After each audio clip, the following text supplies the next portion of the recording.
दो एरियाज में से सवाल आता है पर्सनैलिटी में। एक पर्सनैलिटी का मेजरमेंट, और मेजरमेंट के अंदर भी मेनली प्रोजेक्टिव टेक्निक्स।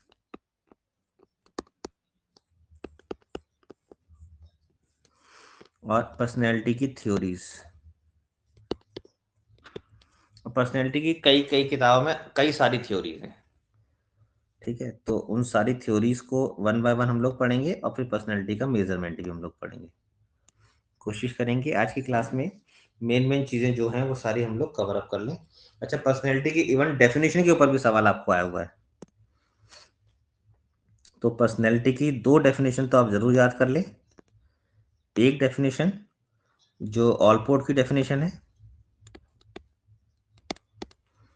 जो बताती है कि personality is the dynamic organization within an individual of those psychophysical systems that determine his unique adjustment to his environment. यानी कि ऑलपोर्ट ने अपनी थ्योरी में पर्सनैलिटी के बारे में बताया है कि किसी भी इंडिविजुअल के अंदर वो सभी साइकोफिजिकल सिस्टम्स जो साइको मतलब उसका माइंड, फिजिकल यानी कि फिजिक। तो ऑलपोर्ट की डेफिनेशन, ये पहली डेफिनेशन थी पर्सनैलिटी की जिन्होंने माइंड और फिजिक दोनों को कवर अप किया। इससे पहले, ऑलपोर्ट से पहले तक जितनी भी डेफिनेशन थी पर्सनैलिटी की, इवन पर्सनैलिटी जो वर्ड है वो पर्सनैलिटी की आउटर अपीयरेंस से आया है, क्योंकि पर्सनैलिटी पर्सोना से बना है। और पर्सोना आपको पता ही है, जिसका मतलब होता है मुखौटा। ठीक है, तो इनिशियली पर्सनैलिटी का जो मीनिंग लिया जाता था वो केवल और केवल आउटर अपीयरेंस से लिया जाता था। और ऑलपोर्ट पहले ऐसे व्यक्ति थे जिन्होंने पर्सनैलिटी को साइकोफिजिकल यानी कि mind with in an individual और आउटसाइड एन इंडिविजुअल दोनों चीजों से रिलेट किया। तो इन्होंने कहा है कि personality is the dynamic organization which keeps on changing. एक ऐसा संगठन है जो लगातार परिवर्तित होता रहता है, एक मनुष्य के मनोसामाजिक तंत्र का। और यही संगठन उसका उसके बाह्य वातावरण के साथ एक यूनिक एडजस्टमेंट डेवलप करता है, यूनिक एडजस्टमेंट डिटरमाइन करता है। तो इसकी डेफिनेशन के ऊपर सवाल आपको आया हुआ है, इसकी डेफिनेशन बहुत अच्छे से याद कर लीजिएगा। और कोई और डेफिनेशन करना चाहे तो एक डेफिनेशन इसकी आइजेंक की लर्न कर लीजिएगा।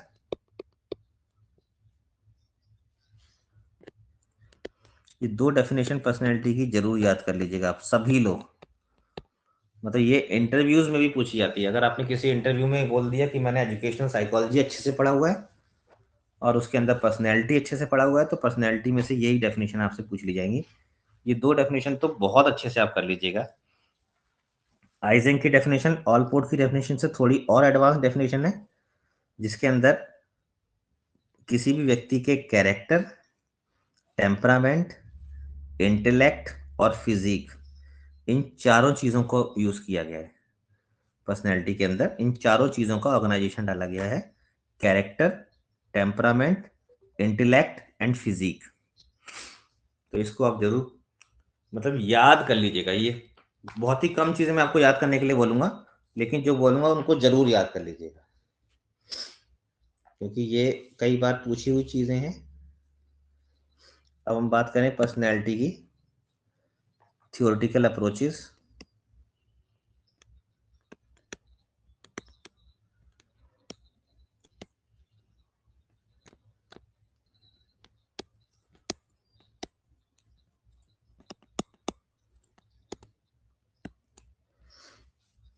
जो मेन मेन पर्सनैलिटी के अप्रोचेज हैं थियोरेटिकल अप्रोचेज में, एक सबसे इंपॉर्टेंट अप्रोच आती है सबसे पर्सनैलिटी की, साइको एनालिटिकल अप्रोच।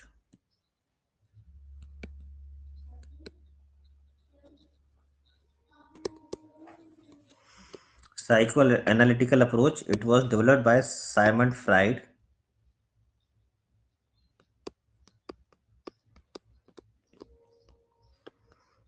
और इसी अप्रोच में उन्होंने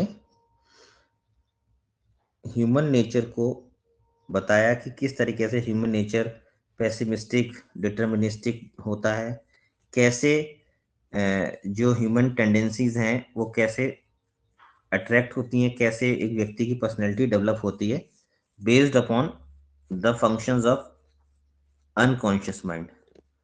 तो कॉन्शियस अनकॉन्शियस माइंड की स्टडी बहुत डिटेल में उन्होंने करी है, और ड्रीम एनालिसिस इन्होंने किया है, और कई सारी छोटी छोटी थ्योरीज इन्होंने अपनी साइको एनालिटिकल अप्रोच में डेवलप की हैं पर्सनैलिटी को डिफाइन करने के लिए। इनकी अप्रोच को पर्सनैलिटी की डायनामिक अप्रोच भी कहा जाता है, क्योंकि इन्होंने बहुत डिटेल में पर्सनैलिटी को डिफाइन करने का प्रयास किया है।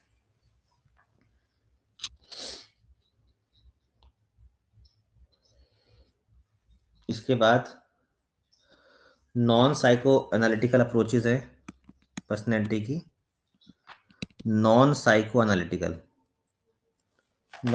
एनालिटिकल अप्रोचेज में वो लोग हैं जो शुरुआत में तो फ्राइड के साथ तो थे, लेकिन बाद में फ्राइड की कुछ चीजों से उनका कॉन्ट्रडिक्शन हुआ, तो बाद में उन्होंने अपनी अप्रोचेस डेवलप करी, जैसे कि एनालिटिकल साइकोलॉजी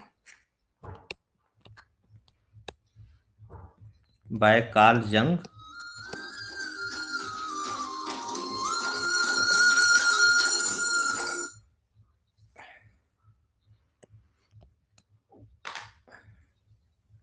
इसके बाद individual psychology bye Alfred Adler. इनके नाम पर भी सवाल आया हुआ है आपको, बहुत बार सवाल पूछा गया है कि analytical father of analytical psychology कौन है।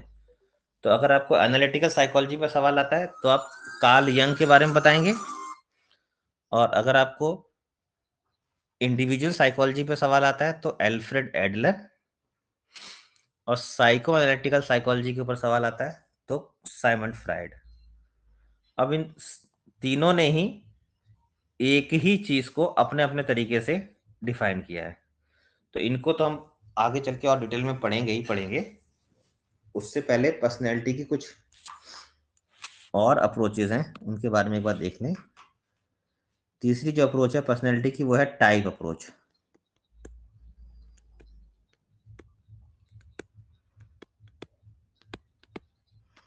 जिसे प्रकार उपागम कहते हैं।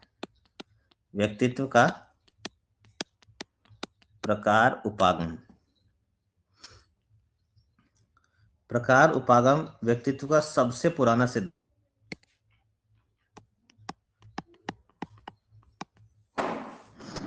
अब इसमें कई अलग अलग लोगों ने पर्सनैलिटी के कई सारे टाइप्स बताए हैं, और उसको अलग अलग आधार पे बताए हैं।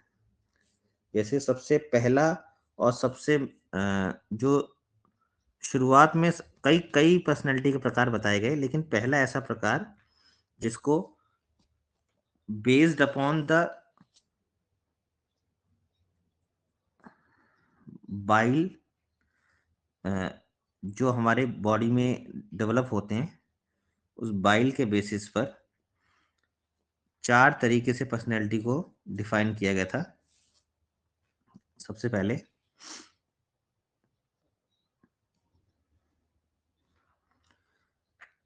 जिसे हिप्पोक्रेट्स क्लासिफिकेशन कहा जाता है।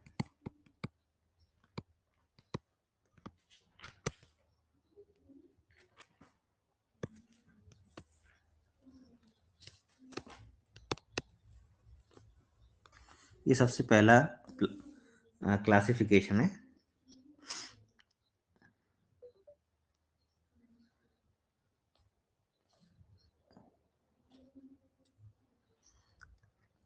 इस क्लासिफिकेशन में इन्होंने बताया कि हमारी बॉडी के अंदर 4 तरह के लिक्विड्स होते हैं: ब्लैक बाइल, येलो बाइल, कफ जिसको फ्लैग्म बोलते हैं, एंड ब्लड।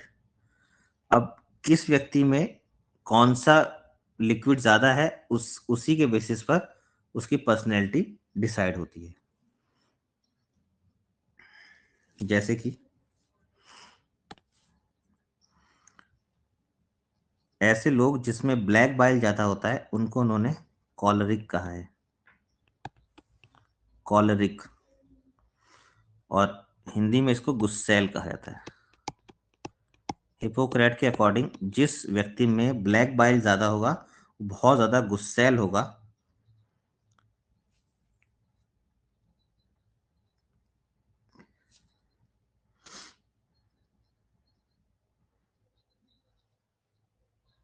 सॉरी, गुस्सैल नहीं, येलो बाइल से गुस्सा आते हैं। हाँ, जिसके अंदर येलो बाइल बहुत ज्यादा होगा वो आदमी बहुत ज्यादा गुस्सैल होगा। इसके अलावा जिस व्यक्ति में ब्लैक बाइल ज्यादा होगा वो एकदम उदास, डिप्रेस, निराशावादी, इसको उन्होंने मेलेंकोलिक कहा है।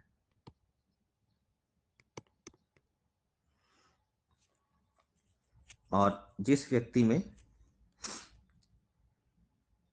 ब्लड ज्यादा होगा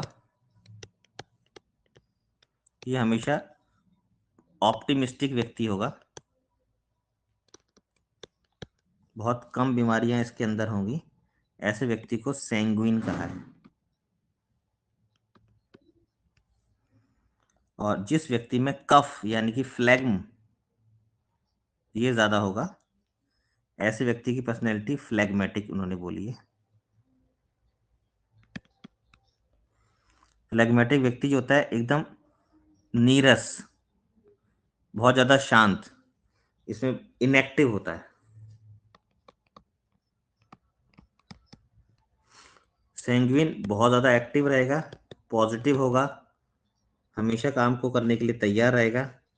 ब्लैक बाइल जिसमें ज्यादा होगा, मेलेंकोलिक जिसकी पर्सनैलिटी को कहा गया है, ये हमेशा डिप्रेस रहेगा। बिना किसी बात के भी आपको ऐसे व्यक्ति उदास नजर आएंगे, बिना किसी बात के। अब कोई बहुत अच्छा काम भी होगा तो भी ये इनको बहुत ज्यादा खुशी खुशी नहीं होगी। और जिसमें येलो बाइल अधिक होता है ऐसे लोगों ने कॉलरिक कहा है, ये लोग बहुत गुस्सैल होते हैं। तो ये पहला एक सिस्टमैटिक क्लासिफिकेशन था पर्सनैलिटी का, जिसको हिपोक्रेट्स क्लासिफिकेशन कहते हैं। क्योंकि बहुत पुराना क्लासिफिकेशन है और बहुत लोग इसको मानते भी नहीं है, इसलिए कई बुक्स में आपको ये मिलेगा ही नहीं। अच्छी किताबें जो पर्सनैलिटी की होंगी, जिसमें थोड़ा डिटेल में पर्सनैलिटी बताई गई होगी, वहीं पर आपको ये मिलेगा। इसके अलावा कुछ और टाइप थ्योरीज हैं, जैसे कि एक टाइप थ्योरी है जिसको बॉडीली कैरेक्टरिस्टिक के बेसिस पर पर्सनैलिटी को डिफाइन किया गया है, और उसको बोला गया है क्रैशमर्स क्लासिफिकेशन।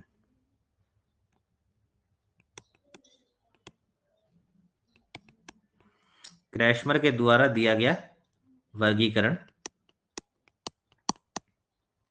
ये आपने पहले पढ़ा ही होगा। इसमें उन्होंने 4 तरह के व्यक्तियों को डिवाइड किया based upon their bodily characteristic. उनकी शारीरिक विशेषताओं के आधार पर 4 तरह की पर्सनैलिटी और 4 तरह की व्यक्तित्व के बारे में बताया है। पहला है पिकनिक,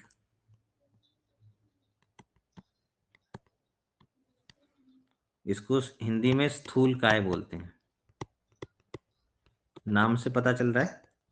ऐसे व्यक्ति जिनका कद थोड़ा छोटा, भारी, गोलाकार होता है, गर्दन छोटी और मोटी होती है, ऐसे व्यक्ति काफी सामाजिक होते हैं, खाने पीने और सोने में बड़ा मजा लेते हैं,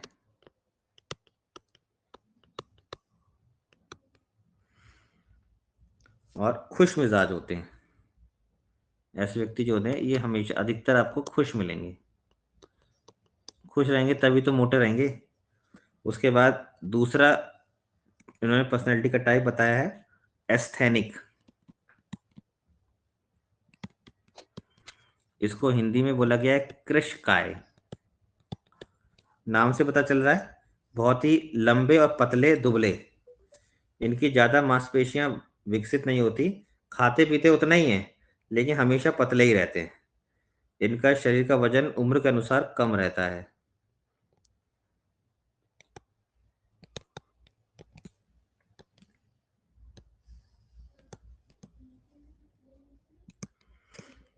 अधिकतर ये लोग दिवा स्वप्न में रहते हैं, अकेले रहना पसंद करते हैं। जैसे पिकनिक सोशल होते हैं, ये अधिकतर अकेले रहना पसंद करते हैं, और ऐसे लोगों में शिजोफ्रेनिया होने की चांसेस बहुत ज्यादा होती है। शिजोफ्रेनी आपने सुना होगा, व्यक्ति शिजोफ्रेनिया एक मानसिक प्रॉब्लम होती है जिसमें व्यक्ति बैठे बैठे ही दूसरा व्यक्ति अगर कुछ कुछ भी नहीं कर रहा, केवल बात कर रहा है किसी और से, तो उसे लगेगा कि वो मेरी बुराई कर रहा है। इस तरह की प्रॉब्लम इनमें डेवलप होने के चांसेस बहुत ज़्यादा होते हैं। तीसरी कैटेगरी में उन्होंने रखा है एथलेटिक, पुष्टकाय। ये वे व्यक्ति होते हैं जिनके शरीर की मांसपेशियां काफ़ी एकदम विकसित होती हैं, सुडौल होते हैं, बॉडी बहुत संतुलित होती है, और इनके जो बिहेवियर होता है वो बहुत ही बैलेंस्ड बिहेवियर होता है। ये हर सिचुएशन में अपने आप को एडजस्ट कर लेते हैं, इनकी एडजस्टमेंट बहुत पावरफुल होती है, एडजस्टमेंट वाली एबिलिटी। इसके अलावा एक और टाइप बताइए जो कई सारी किताबों में मिलती नहीं है, उसका नाम उन्होंने बोला है डिस्प्लास्टिक। ये बहुत कम किताबों में मिलेगी ये वाली टाइप, डिस्प्लास्टिक।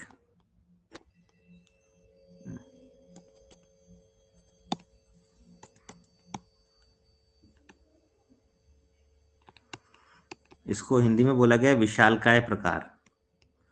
डिस्प्लास्टिक में जब एक व्यक्ति के अंदर जो कैरेक्टरिस्टिक्स हैं वो उपरोक्त तीनों कैरेक्टरिस्टिक्स से मिलती जुलती हैं, ठीक है, तब उसको डिस्प्लास्टिक या इसको कहते हैं मिक्स काइंड ऑफ पर्सनैलिटी भी कहते हैं।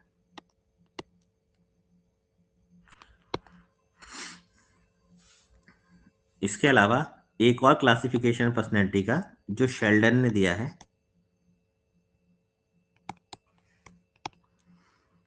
शेल्डन का भी क्लासिफिकेशन फिजिक के आधार पर ही है, ठीक है, और शेल्डन की थ्योरी को ही सोमेटोटाइप थ्योरी भी कहा गया है।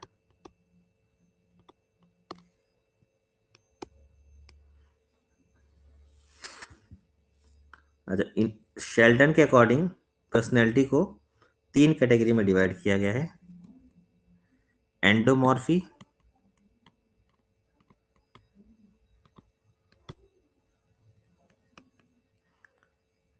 इसको मीजोमॉर्फी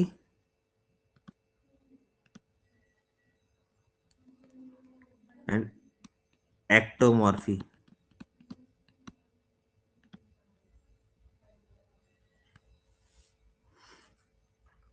एंडोमॉर्फी ये बिल्कुल जैसे कि क्रैशमैन का पिकनिक था, बिल्कुल उसी की तरह से ये लोग मोटे होते हैं और स्थूल टाइप के रहते हैं, आराम पसंद, खुशमिजाज, सामाजिक।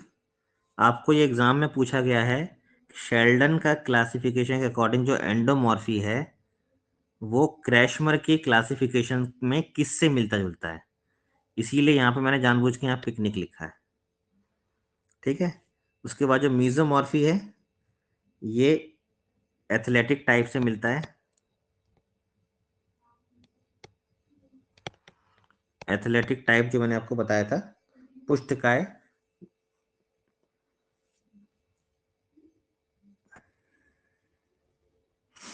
क्रैशमर का। और जो एक्टोमॉर्फी है, एक्टोमॉर्फी ये दुबले पतले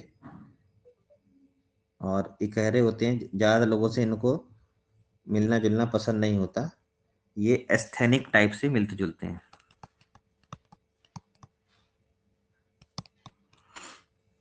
तो आपको ये क्रैशमर का क्लासिफिकेशन तो याद रखना ही रखना है, ये भी याद रखना है कि शेल्डन के क्लासिफिकेशन में जो पर्सनैलिटी के टाइप दिए हुए हैं वो क्रैशमर के कौन से क्लासिफिकेशन से मिलते जुलते हैं, इस पर आपको सवाल आया होगा। अब आपको ऐसा सवाल नहीं आ रहा, पहले सवाल आपको आता था कि इनमें से कौन सा शेल्डन का क्लासिफिकेशन नहीं है, इनमें से कौन सा क्रैशमर का क्लासिफिकेशन नहीं है। अब सवाल आ रहा है निम्न में से कौन सा शेल्डन के एथलेटिक, सॉरी, क्रैशमर के एथलेटिक टाइप से मिलता जुलता है। ऑप्शन में दिया हुआ है एंडोमॉर्फी, मीजोमॉर्फी, एक्टोमॉर्फी और टेक्टोमॉर्फी, कुछ भी बना देंगे। तो आपको आइडेंटिफाई करना पड़ेगा कि वो किससे रिलेटेड है, इसीलिए इन दोनों को एक साथ बताया गया है।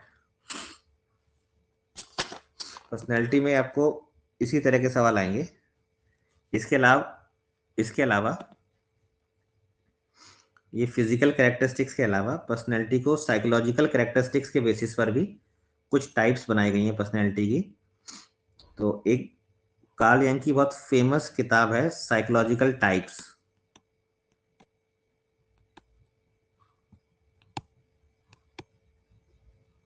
इसको बुक्स में नोट कर सकते हैं जहां भी आपने बुक्स की लिस्ट बनाई होगी।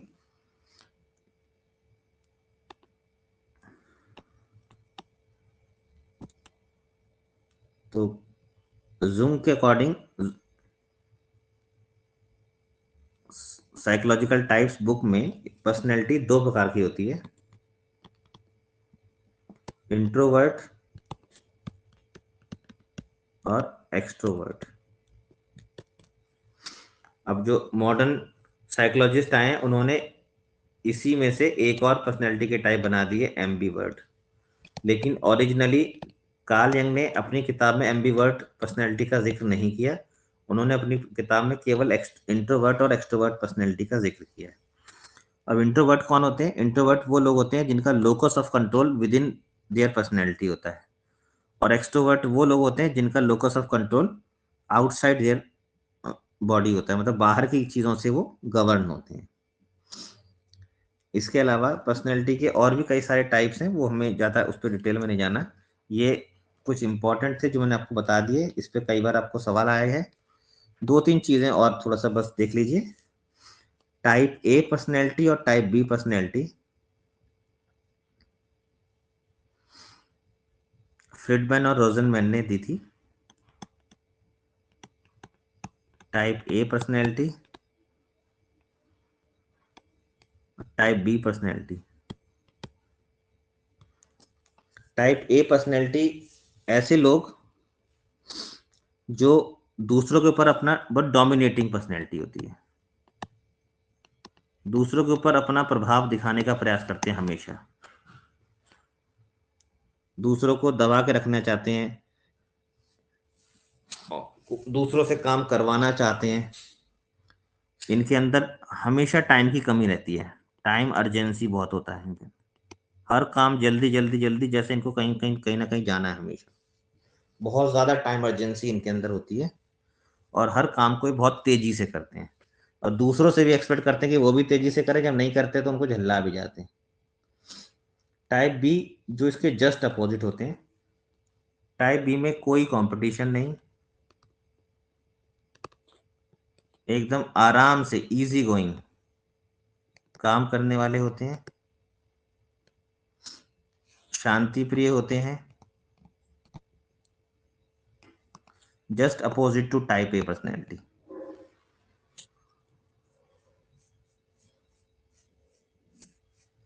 ठीक है, इसके अलावा और भी कई टाइप सी डी ई सब जो पर्सनैलिटी हैं, लेकिन उसमें से आपको टाइप ए और टाइप बी पर्सनैलिटी याद रखना है। रोजनमैन और फ्रेडमैन ने इस टाइप की पर्सनैलिटी को दिया था, उनका नाम भी आप याद कर सकते हैं।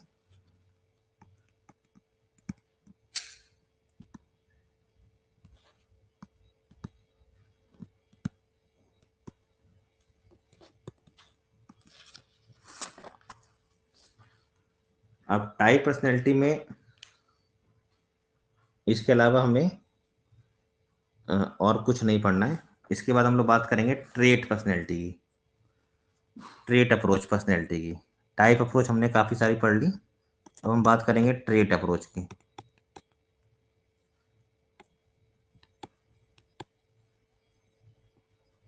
जिसको पर्सनैलिटी की हिंदी में शील गुण अप्रोच कहते हैं।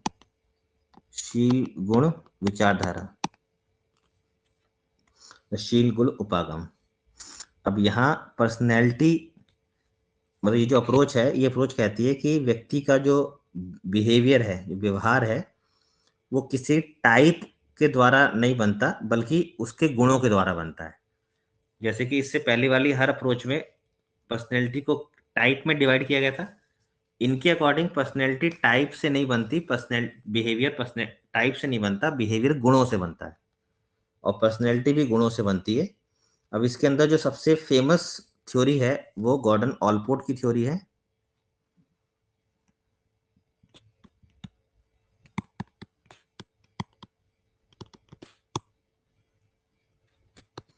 ऑलपोर्ट की जो ट्रेट थ्योरी है, ऑलपोर्ट ने सारे पर्सनैलिटी ट्रेड्स को दो कैटेगरी में डिवाइड किया गया है। एक उन्होंने बताया कॉमन ट्रेट और एक बताएं पर्सनल ट्रेट।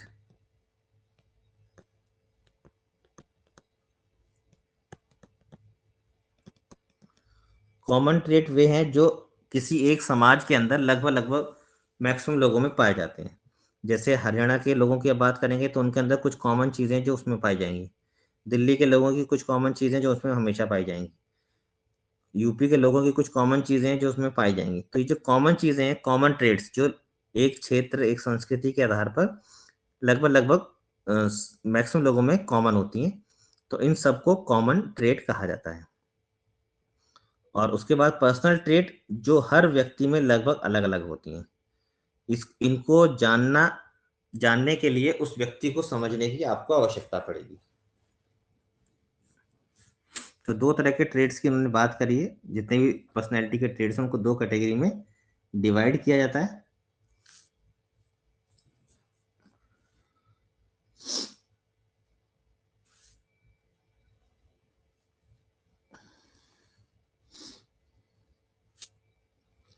और किसी भी व्यक्ति की पर्सनैलिटी को असेस करने के लिए ऑलपोर्ट ने कहा है कि कॉमन ट्रेट की जगह पर पर्सनल ट्रेट को हमें फोकस करना चाहिए, क्योंकि कॉमन ट्रेट तो लगभग सब में कॉमन ही है, तो उससे हम पर्सनैलिटी की स्पेसिफिक चीज़ों को नहीं जान पाएंगे। तो इसलिए हमें पर्सनल ट्रेट को फोकस करना चाहिए। और पर्सनल ट्रेट को फोकस करने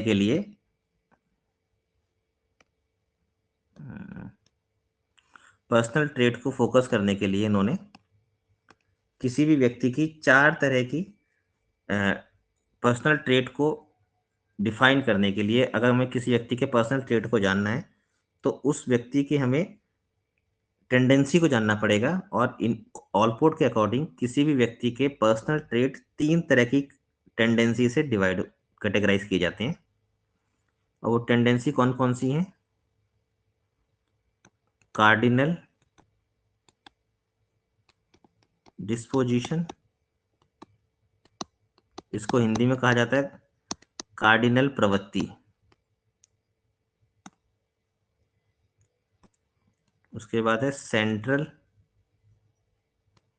डिस्पोजिशन, केंद्रीय प्रवृत्ति।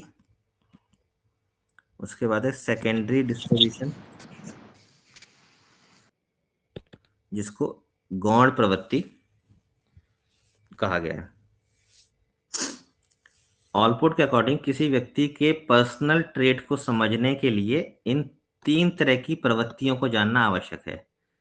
पहली प्रवृत्ति, जिसको कार्डिनल प्रवृत्ति कहा गया है, कार्डिनल डिस्पोजिशन कहा गया है, ये किसी भी व्यक्ति की पर्सनैलिटी का वो एक गुण होता है जिसको वो किसी से नहीं छुपा सकता। जैसे गांधी जी की बात करें तो अहिंसा सेंट्रल ट्रेट ऑफ एनी, मतलब major trait of any personality, ये एक ही होता है, सिंगल होगा एक ट्रेट। किसी व्यक्ति की पर्सनैलिटी का एक वो ट्रेट जिससे उसकी पूरी व्यक्तित्व का पहचान हो जाए, वो उसका कार्डिनल। जैसे अगर गांधी जी की बात करें अहिंसा, और भगत सिंह की बात करें तो आंदोलन या क्रांतिकारी। तो एक ऐसी विशेषता जो पूरी पर्सनैलिटी को डोमिनेट करती हो, वो कार्डिनल डिस्पोजिशन या कार्डिनल प्रवृत्ति कहलाती है। उसके बाद है सेंट्रल डिस्पोजिशन में ऐसी 5 या 10 कैरेक्टरिस्टिक्स जो किसी व्यक्ति को डिफाइन करने के लिए आवश्यक हैं। यानी कि किसी व्यक्ति के बारे में बताएं तो वो जो 5 या से 10 चीजें जो बताते हैं किसी व्यक्ति के बारे में, जो मुख्य चीजें होती हैं जिनको हम सभी नोट कर लेते हैं, और उन 10 चीजों को जब बताएंगे तो हम उस व्यक्ति के केंद्रीय प्रवृत्ति को बताएंगे। ठीक है, जैसे आप अपने आसपास की किसी व्यक्ति को देखिए, उसके अंदर आप बताएंगे कि ये बहुत कॉन्फिडेंट है, ये बहुत सोशल है, ठीक है, ये दूसरों की मदद करने के लिए हमेशा तैयार रहता है। तो ऐसी 8-10 चीजें बताएंगे, उसके सेंट्रल ट्रेट हो गए। उसके बाद हम बात करते हैं गौड़ प्रवृत्ति। गौड़ प्रवृत्ति ये किसी व्यक्ति की वो प्रवृत्तियां होती हैं जो हर किसी को नहीं पता होता, और क्योंकि हर किसी को नहीं पता है तो इसके आधार पर व्यक्तित्व का अंदाजा नहीं लगाया जा सकता। तो ये वो ट्रेड्स हैं जो केवल और केवल जो बहुत क्लोज लोग होते हैं किसी व्यक्ति के, बहुत खास होते हैं, केवल उन्हें ये पता होते हैं, बाकी लोगों को ये नहीं पता होते। तो इसके आधार पर पर्सनैलिटी का ज्यादा अंदाजा नहीं लगाया जाता।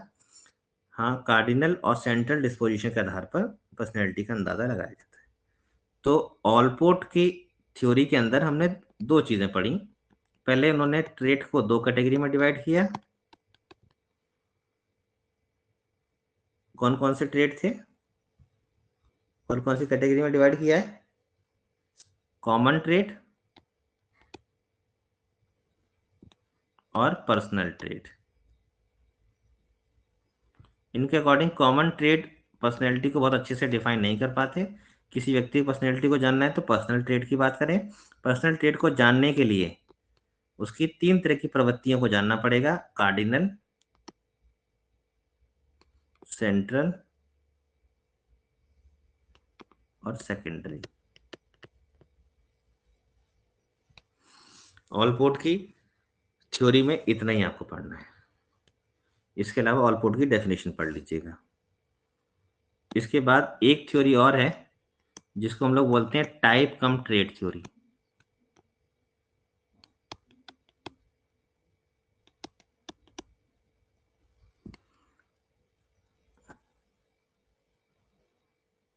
चलिए, उसको टाइप कम ट्रेट थ्योरी से पहले एक और थ्योरी रह गई है आपकी, वो भी ट्रेट पे आधारित है, जो है कैटल्स थ्योरी।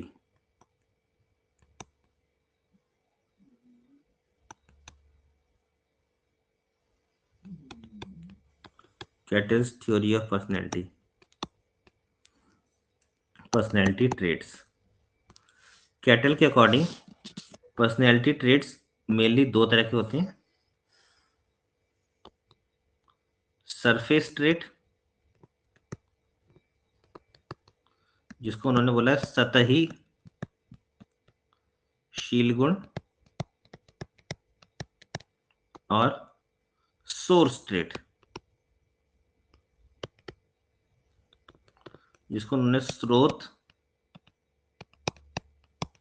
या फिर मूल शील गुण का नाम दिया है।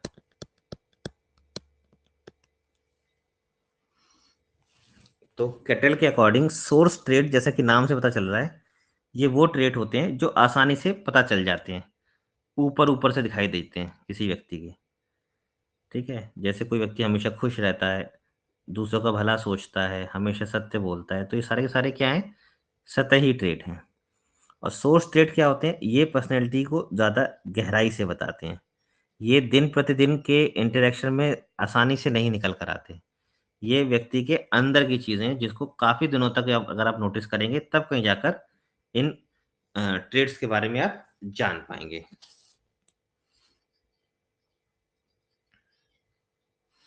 अब कैटल ने ही एक 16 पर्सनैलिटी फैक्टर की थ्योरी भी दी है, और पर्सनैलिटी का एक टेस्ट है 16 PF, जिसमें उन्होंने वही सोर्स ट्रेट के बारे में 16 सोर्स ट्रेट्स की बात करी है।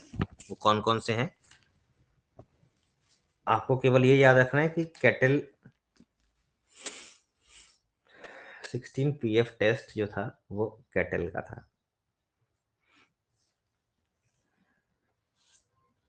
इसके बाद एक और थ्योरी है जिसको हम लोग बोलते हैं टाइप कम ट्रेट थ्योरी।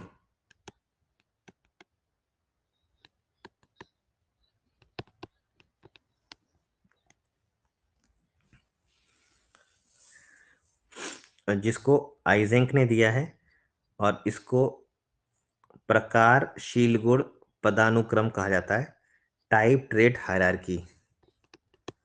इसको टाइप ट्रेट हायरार्की के नाम से भी जाना जाता है। क्यों जाना जाता है उसको हम लोग भी देख लेते हैं। आइजेंक ने बताया कि जितने भी पर्सनैलिटी के टाइप्स हैं वो कहीं ना कहीं पर्सनैलिटी के ट्रेट से डिसाइड होती हैं, और जितने भी ट्रेट्स हैं वो सारे के सारे हैबिट से मिलकर बनते हैं, और जितनी भी हैबिट्स हैं वो सारे के सारे रिस्पॉन्सेस से मिलकर बनती हैं। तो इसको ऐसे समझते हैं,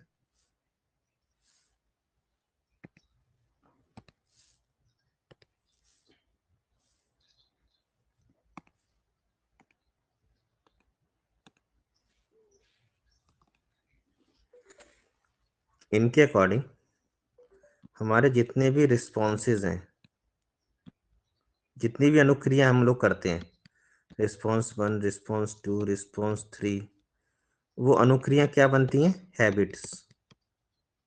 क्या बनती हैं?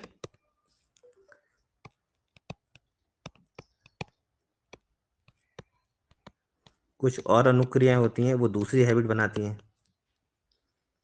और जो हैबिट्स होती हैं, ये मिलकर एक ट्रेट बनाते हैं।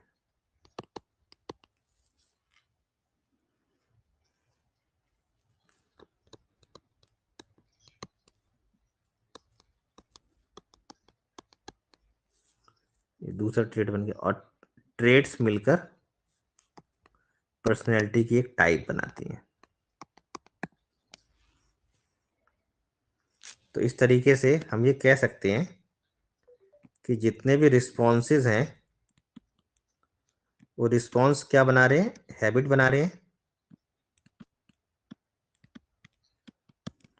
कोई ना कोई हैबिट डेवलप कर रहे हैं।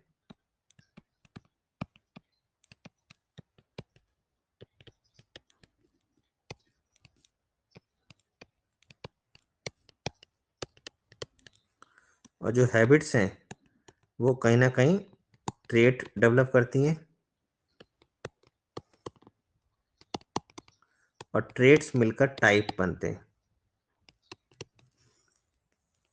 तो किसी भी कोई भी पर्सनैलिटी टाइप अपने आप नहीं बन जाती। उस पर्सनैलिटी टाइप को बनने के लिए कई सारी अनुक्रियाएं होती हैं। अनुक्रियाएं जो हैं वो आदतों में बदलती हैं। आदत शील गुण बनते हैं, और कई सारे शील गुण मिलाकर पर्सनैलिटी का एक प्रकार बनता है। जैसे मान लीजिए, पर्सनैलिटी का एक प्रकार है बहिर्मुखता, एक्सट्रोवर्जन। अब एक्सट्रोवर्जन जो है, कोई भी व्यक्ति जो अगर एक्सट्रोवर्ट बना है, तो उसके लिए कई सारी ऐसी अनुक्रियाएं वो करता होगा जो उस जिससे उसकी कुछ आदतें बनी होंगी, और वो आदतें किसी न किसी गुण में परिवर्तित हुई होंगी। और उन सभी गुणों को अगर आप देखेंगे, तो वो सभी गुण मिलाकर आपको इशारा कर रहे हैं कि इसकी जो पर्सनैलिटी का प्रकार है वो कैसा है? एक्सट्रोवर्ट टाइप का है। तो इस तरीके से आइजेंक ने अपनी थ्योरी के अंदर अनुक्रियाओं अपनी थ्योरी के अंदर ये बताया कि अनुक्रियाओं से मिलकर आदतों का निर्माण होता है, आदतों से मिलकर शील गुणों का निर्माण होता है, और शील गुणों से मिलकर व्यक्तित्व के प्रकार बनते हैं। तो इस प्रकार से किसी भी व्यक्तित्व के निर्धारण में प्रकार और शील गुण दोनों ही अपनी भूमिका निभाते हैं। इसलिए व्यक्तित्व के अंदर हमें प्रकार को भी जानना चाहिए और शील गुणों को भी जानना चाहिए। क्लियर है सभी को? Yes sir. चलिए, इसके बाद ये पर्सनैलिटी की कुछ मेन मेन थ्योरीज थी जो बार बार पूछी जाती हैं। इनको आपने एक बार देख ही लिया होगा, और कहीं ना कहीं आपने पहले भी ये थ्योरीज पढ़ी होंगी। इसके अलावा कुछ और थ्योरीज हैं जिनको थोड़ा सा आप चाहें तो बस खाली जल्दी जल्दी से उनको देख जरूर लीजिएगा। सबसे पहले तो साइमंड फ्राइड की थ्योरी। साइमंड फ्राइड की अगर आप थ्योरी पढ़ेंगे, तो साइमंड फ्राइड की थ्योरी में से क्या क्या चीजें पढ़नी है और उसमें किस पे फोकस करना है, ठीक है, वो मैं अभी आपको बता देता हूँ। और साइमंड फ्राइड की थ्योरी के बाद फिर कार्ल यंग की थ्योरी, एल्फ्रेड एडलर की थ्योरी, और एरिक एरिक्सन की थ्योरी जो हम ऑलरेडी पढ़ चुके हैं। एरिक एरिक्सन की थ्योरी भी व्यक्तित्व के सिद्धांत में मानी मानी जाती है। तो इसलिए और हमने इसको ग्रोथ एंड डेवलपमेंट की थ्योरीज में पहले पढ़ लिया है। 8 स्टेजेस पढ़ी थी ना हमने एरिक एरिक्सन की थ्योरी की, आपको याद होगी।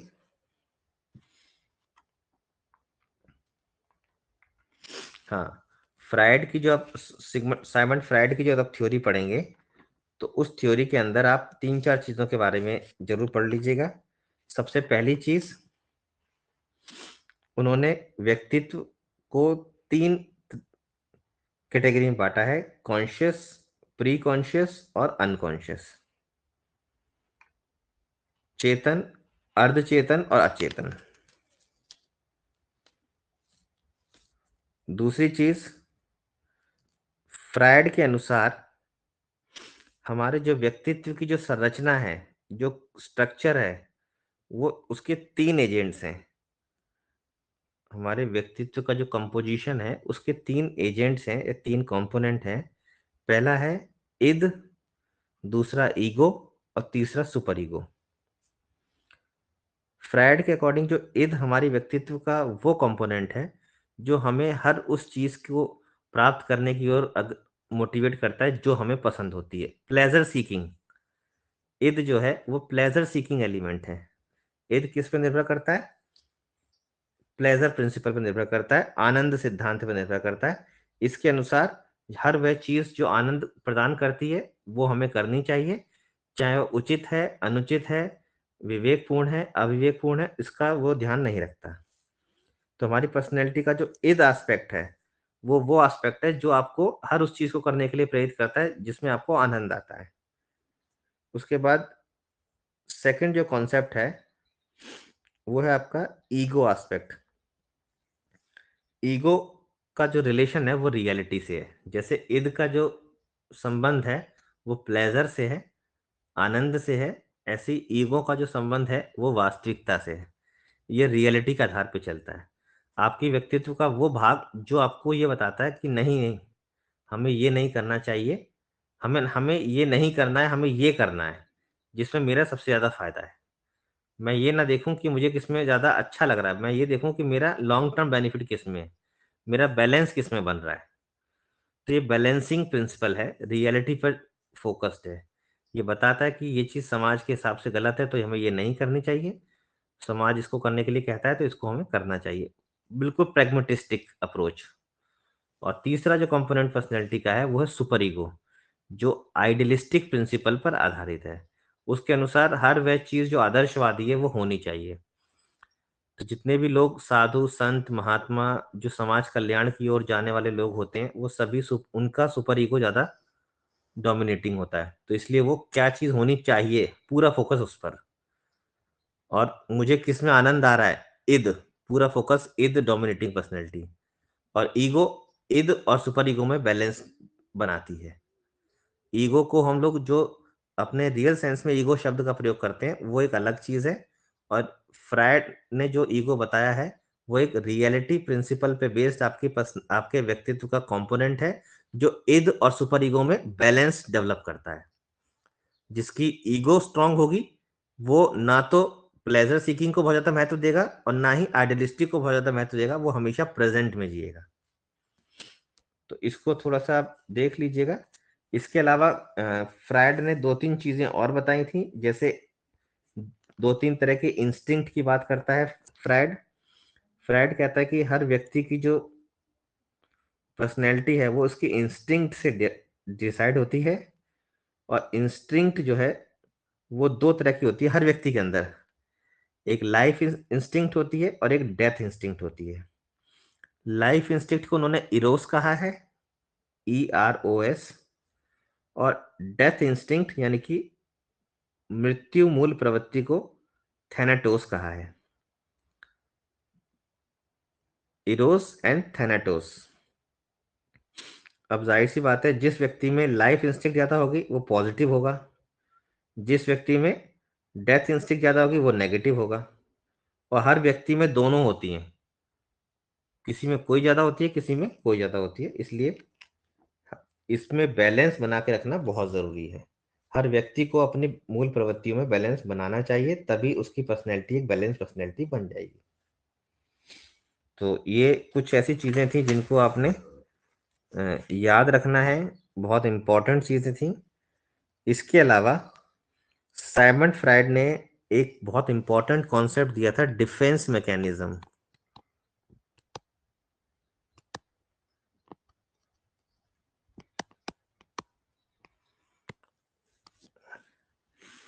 अहम रक्षात्मक रक्षात्मक प्रक्रम, ईगो डिफेंस मैकेनिज्म।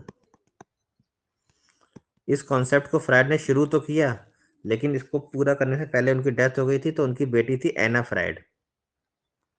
एना फ्रायड ने इस कॉन्सेप्ट को कंप्लीट किया लेटर ऑन। तो कुछ मेन मेन डिफेंस मैकेनिज्म है, उनके बारे में थोड़ा सा आपको समझना है।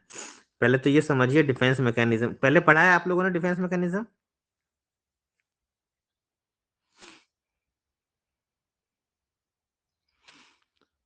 डिफेंस मैकेनिज्म आपने से किसी ने पढ़ा है पहले? हमारे शरीर में दो तरह की एडजस्टमेंट होती हैं। एक एडजस्टमेंट होती है जो हम जानबूझ के करते हैं,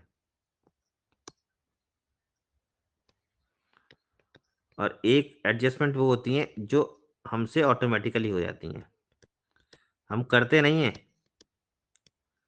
वो अनकॉन्शियसली हो जाती हैं। तो ऐसी एडजस्टमेंट जो अनकॉन्शियसली हो रही हैं, आप अनजाने में कर रहे हैं, जानबूझकर नहीं कर रहे हैं, ऐसी एडजस्टमेंट को ही डिफेंस मैकेनिज्म कहा जाता है। Indirect adjustment of mind, indirect adjustment of mind.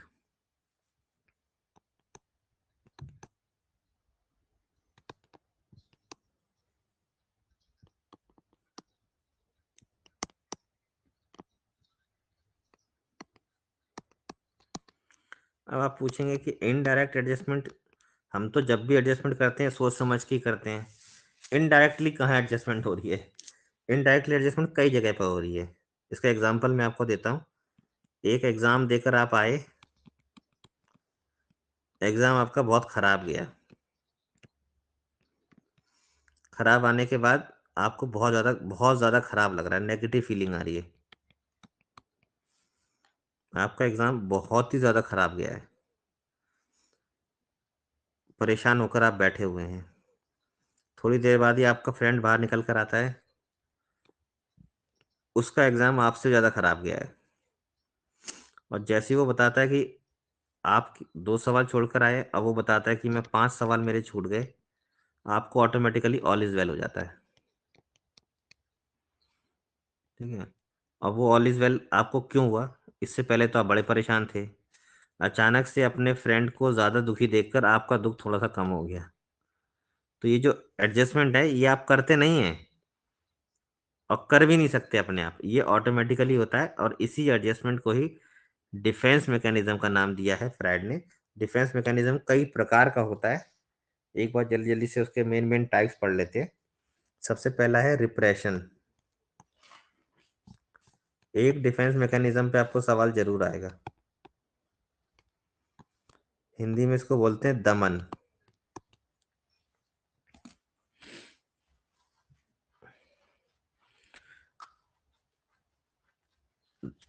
जब किसी व्यक्ति के साथ कुछ ऐसा हो जाता है जिसकी वजह से उसको बहुत खराब लगता है, यही कह लीजिए कि बहुत ज़्यादा चिंता होती है, मानसिक संघर्ष होता है उसके अंदर, तो ऐसे व्यक्ति ऐसी चीज़ों से फिर व्यक्ति इनको भुलाने के लिए इनसे दूर हटना शुरू कर देता है, और एक तरीके से इन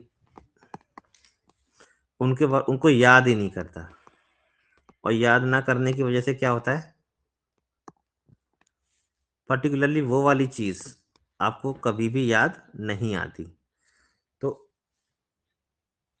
जब कोई भी खराब चीज़ जो आपके साथ हुई है, उस चीज़ को आप याद ना करके अपना फ़ोकस किसी और चीज़ पे लगा देते हैं, तो धीरे-धीरे वो चीज़ आपकी दबनी शुरू हो जाती है और आपके अनकॉन्शियस माइंड में चली जाती है। और इस तरह की जो घटना है जिसमें आप खराब चीज़ों को कॉन्शियस माइंड से अनकॉन्शियस माइंड में ले जाते हैं, और कैसे ले जाते हैं, आप उनकी तरफ सोचते ही नहीं हैं। जैसे मान लीजिए आपके किसी नियर एंड डियर की कभी डेथ हुई होगी, तो आप में से कितने लोग हैं जो उनकी डेथ को सोचते हैं हमेशा?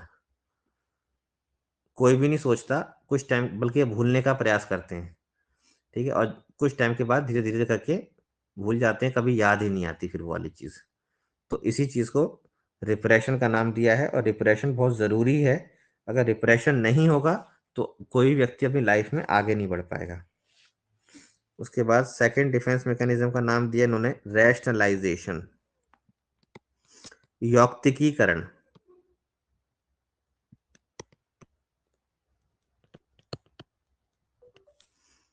यौक्तिकीकरण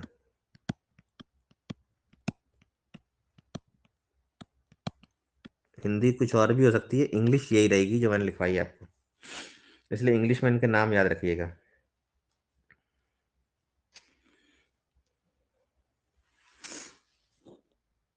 इसको याद रखना है तो हमेशा याद रखिएगा, अंगूर खट्टे हैं।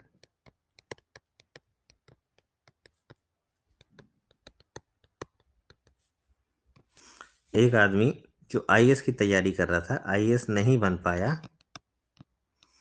कोई और जॉब लेने के बाद बोलता है आईएएस तो एकदम बेकार जॉब है, हमेशा आदमी बिजी रहता है, कुछ कर नहीं पाता है। तो क्योंकि आप अपने एम को अचीव नहीं कर पाए, और अचीव ना करने से आपके माइंड में एक संघर्ष की स्थिति उत्पन्न हो जाएगी, आप डिप्रेशन में जा सकते हैं। तो उस डिप्रेशन से बचने के लिए ऑटोमेटिकली आपका माइंड आपको सजेस्ट कर देता है कि आप उस चीज़ की बुराई करिए, उसके उसके नेगेटिव पॉइंट निकाल लीजिए। तो नेगेटिव पॉइंट निकाल लेंगे तो ऑटोमेटिकली आप जो जॉब कर रहे हैं उसमें आपको मज़ा आना शुरू हो जाएगा। ठीक है? तो इस तरीके से जैसे कि अंगूर खट्टे वाली कहावत है, जब आप उस चीज़ को अचीव नहीं कर पा रहे तो उसको बोलेंगे कि यार ये तो खराब ही चीज़ है। कई कई लोग इस तरीके से करते हैं। आपने भी कभी ना कभी लाइफ में किया ही होगा। हर व्यक्ति करता है। इसके बाद प्रोजेक्शन,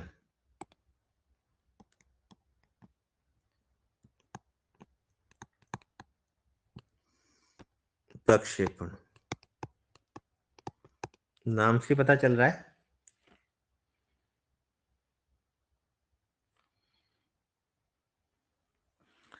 अपने अनजस्टिफाइड बिहेवियर का एक जस्टिफाइड रीजन तैयार कर लेना।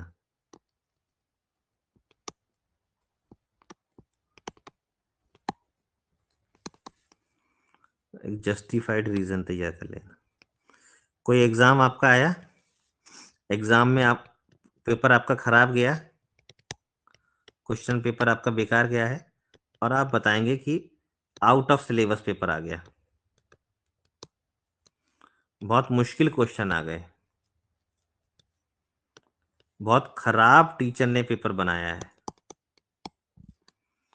तो आप जब अपनी असफलता के लिए किसी व्यक्ति या किसी वस्तु को प्रोजेक्ट कर देते हैं कि इसकी वजह से ये हो रहा है, जबकि ऐसा नहीं है, इसको हम लोग बोलते हैं प्रक्षेपण या projection kind of defence mechanism. कई लोग करते हैं ना, पेपर खराब गया है, पेपर खराब क्यों गया? क्योंकि आपकी तैयारी खराब थी। और आप क्या करेंगे, किस पर ब्लेम कर देंगे? टीचर ने पढ़ाया ही नहीं था हमें, और जो पढ़ाया वो पेपर में आया ही नहीं है, गलत पढ़ा दिया हम लोगों को, कम पढ़ाया हम लोगों को। तो अनजस्टिफाइड बिहेवियर का आप क्लास में लेट आए और बोल रहे हैं कि ट्रैफिक में फंस गए थे, तो ट्रैफिक में फंस गए तो हर व्यक्ति मान लेगा कि आप ट्रैफिक में फंस गए थे, लेकिन एक्चुअल में आप घर से लेट निकले थे। ठीक है? तो अपने अनजस्टिफाइड बिहेवियर का एक जस्टिफाइड रीजन दे देना प्रोजेक्शन कहलाता है। उसके बाद है रिएक्शन फॉर्मेशन।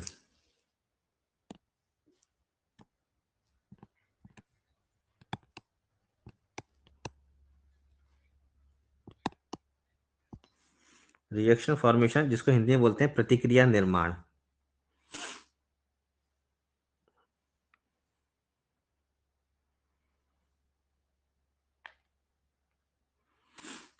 रिएक्शन फॉर्मेशन का मतलब है जब आप जो काम कर रहे थे उसके ठीक अपोजिट काम करना शुरू कर दो।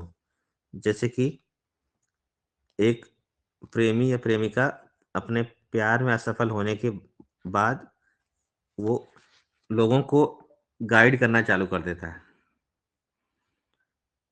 और बताता है कि ये प्यार नहीं करना चाहिए, ये नहीं करना चाहिए, वो नहीं करना चाहिए।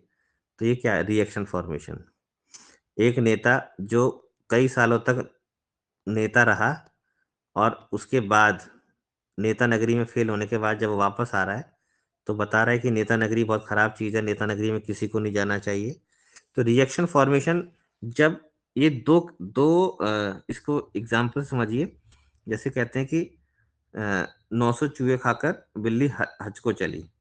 ठीक है? इसका मतलब ये है बड़ी कि कई बार ऐसा होता है कि ऐसी कष्टकर या अप्रिय इच्छा जो आपके आसपास डेवलप होती है, तो उन इच्छाओं को दबाते हैं और उसको दबाने के लिए उसका ठीक अपोज़िट करना शुरू कर देते हैं।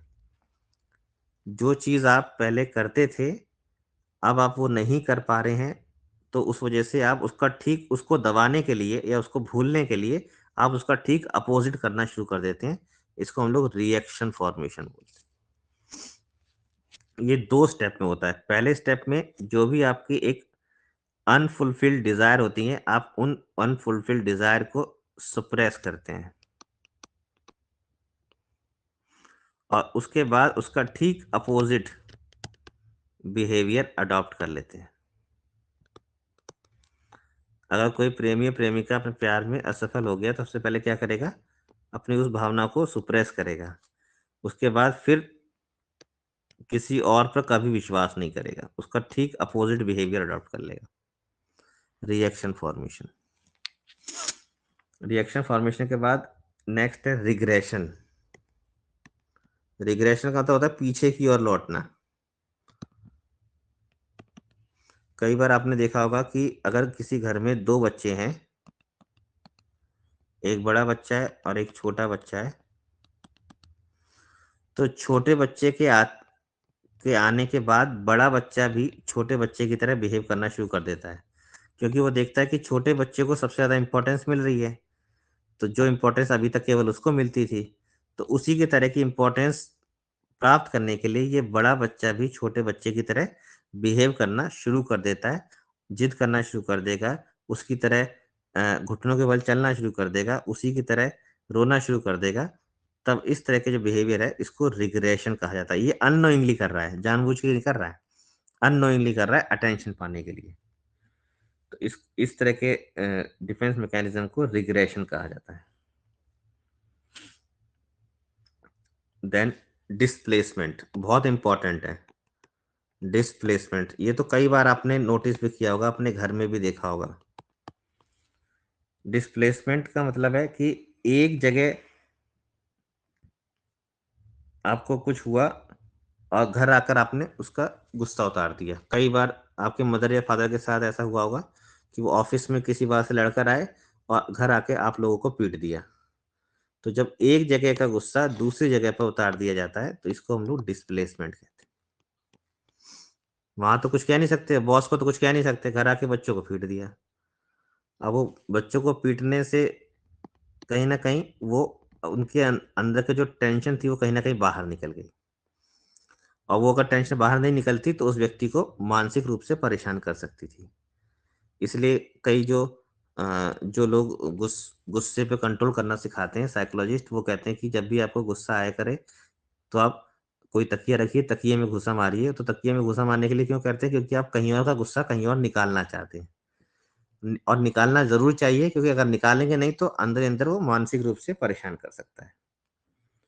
तो इस तरीके से ये कुछ मेजर डिफेंस मैकेनिज़्म थे जो हम लोगों ने पढ़े।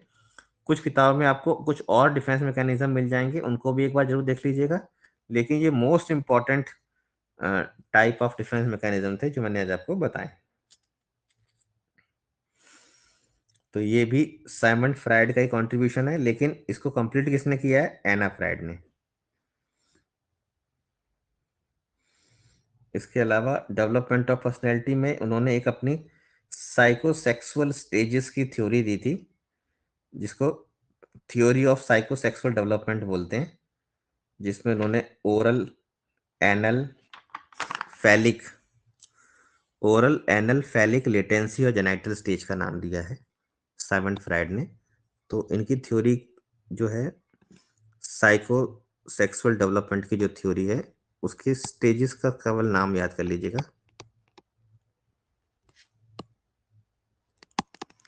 पहला मुखावस्था, ओरल स्टेज। दूसरा गुदावस्था, एनल स्टेज।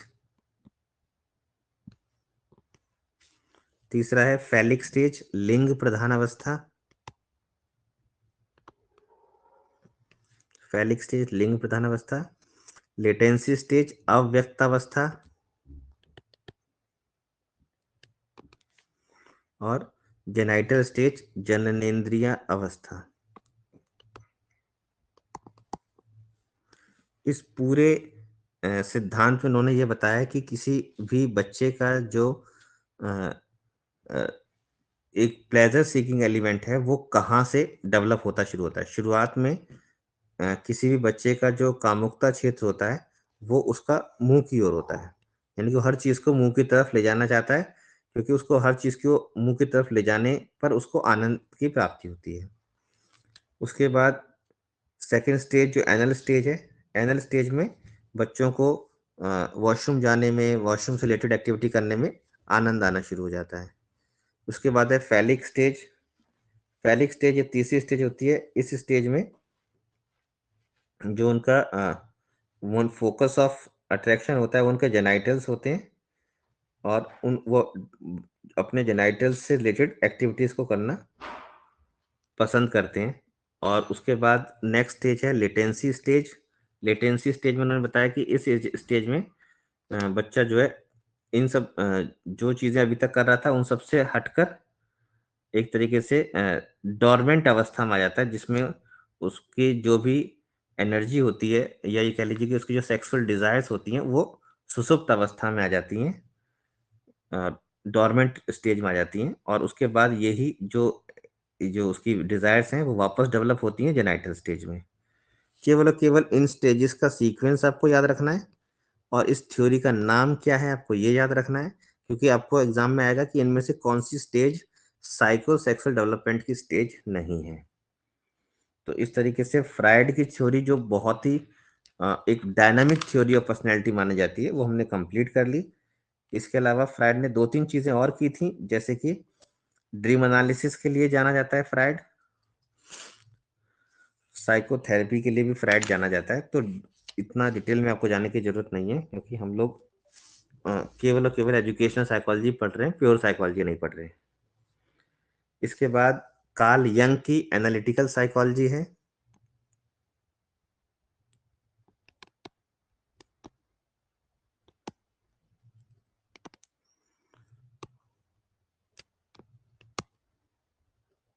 और ये कई बार तो ये पूछा गया, ये मैचिंग में बहुत आता है कि एनालिटिकल साइकोलॉजी किसने दिया है।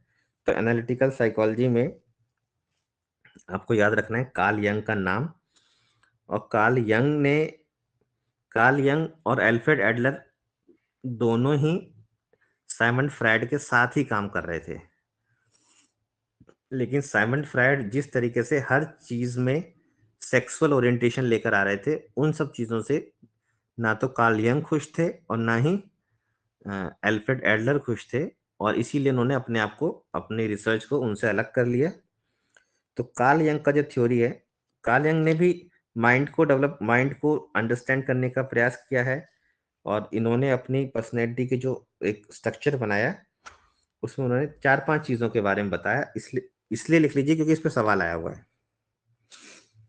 इनके according personality includes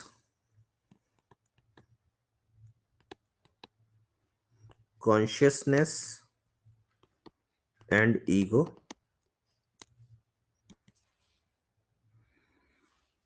personality includes unconsciousness,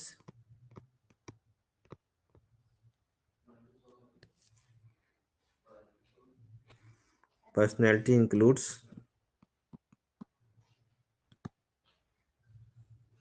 archetype, and personality includes attitude.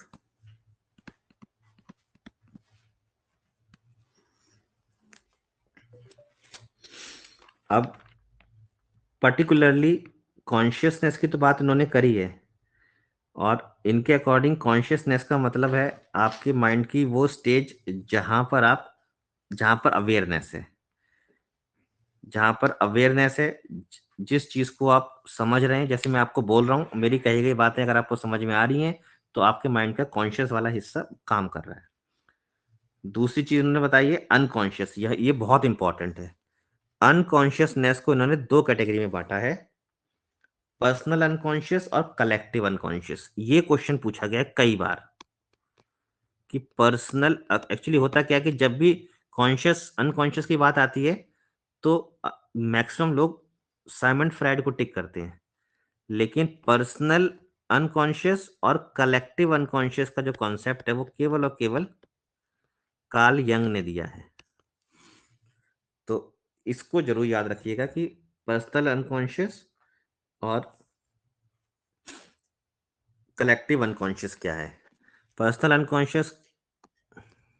Unconscious की हम बात करें, आपके जन्म से लेकर अभी तक की जितनी भी यादें जो आपके माइंड में दमित रूप से दबी हुई कहीं ना कहीं आपके माइंड में रखी हुई हैं, वो सारी की सारी पर्सनल अनकॉन्शियस का हिस्सा है।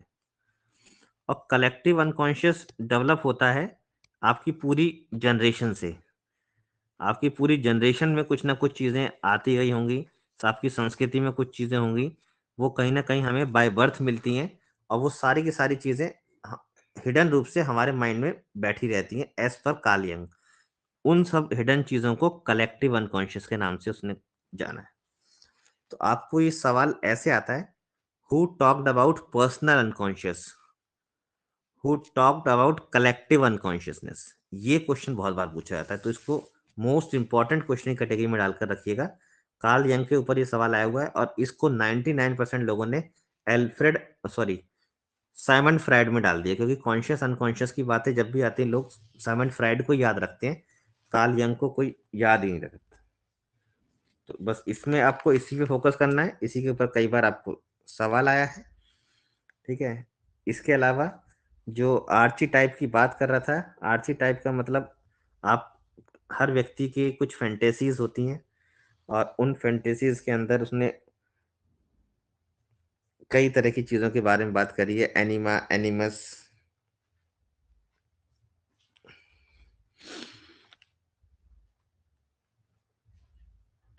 तो ये बहुत सारी चीजें हैं, इन सब में से अभी आप फिलहाल इसी चीज फोकस कीजिए कि इन मेन मेन कॉन्सेप्ट के बारे में उन्होंने बताया, और इसमें से पर्टिकुलरली अनकॉन्शियस वाला जो कॉन्सेप्ट है इसको आप अच्छे से जरूर पढ़ लीजिएगा। इस पर आपको सवाल पूछा जा सकता है। सवाल वैसे इतने पे ही आएगा जितना मैंने बताया है। डिटेल में जानना चाहते हैं तो और गहराई से इसको पढ़ सकते हैं आप। इसके बाद एक और व्यक्ति हैं जिनका आपको नाम याद रखना है, वो है एल्फ्रेड एडलर, जिसको आप याद रखेंगे इंडिविजुअल साइकोलॉजी के लिए। व्यक्तिगत मनोविज्ञान की बात किसने करी है?